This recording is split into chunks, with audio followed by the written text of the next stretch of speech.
ایک دن بارہ سنگھا جنگل میں ہری گھاس چر رہا تھا۔ پیٹ بھر جانے پر اس سے پیاس محسوس ہوئی۔ اس جنگل میں شفاف پانی کی ایک ندی بہتی تھی۔ بارہ سنگھا پیاس بجھانے کے لیے اس ندی کے کنارے پر جا پہنچا۔ جب اس نے پانی پینے کے لیے منہ نیچے جھکایا تو شفاف پانی میں اپنا عکس نظر آیا۔ عکس دیکھ کر بارہ سنگھا بہت خوش ہوا۔ اس نے اپنے سر پر مضبوط اور لمبے سینگ دیکھ کر سوچا کہ ان سینگوں کی وجہ سے میری خوبصورتی کو چار چاند لگ گئے ہیں۔ اس کے ذہن میں خیال آیا کہ میں جنگل کا سب سے حسین جانور ہوں اور سر پر سینگوں کا تاج بھی ہے، اسی لیے جنگل کا بادشاہ شیر کو نہیں، مجھے ہونا چاہیے۔ بارہ سنگھا ابھی اپنے سینگوں کو دیکھ کر خوش ہو رہا تھا کہ اس کی نظر اپنے پتلی اور کمزور ٹانگوں پر پڑی۔ ٹانگوں کو دیکھ کر بارہ سنگھا ایک دم افسردہ ہو گیا اور سوچنے لگا، کاش میری ٹانگیں بھی سینگوں کی طرح خوبصورت ہوتی۔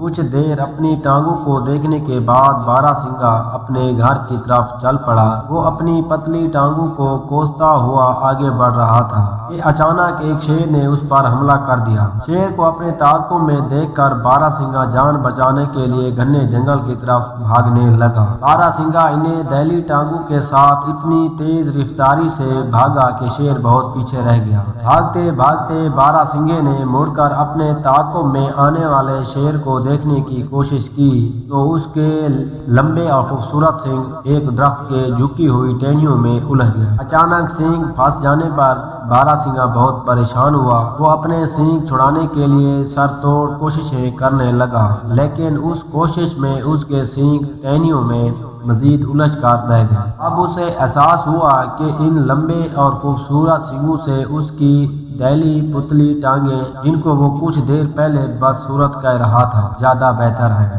انہی ٹانگوں کے سہارے اپنی جان بچانے کے لیے وہ اب تک بھاگتا رہا۔ بارہ سنگھا خود کو آزاد کو کرانے کی کوشش کر رہا تھا کہ شیر اس کے قریب آن پہنچا اور چھلانگ لگا کر اس کی گردن اپنے نوکیلے دانتوں میں دبوچ کر کھانے لگا۔ ہمیں ہمیشہ اللہ تعالیٰ کی نعمتوں کا شکر ادا کرنا چاہیے۔ اگر یہ سٹوری آپ کو اچھی لگی ہو تو میرے چینل کو سبسکرائب کریں۔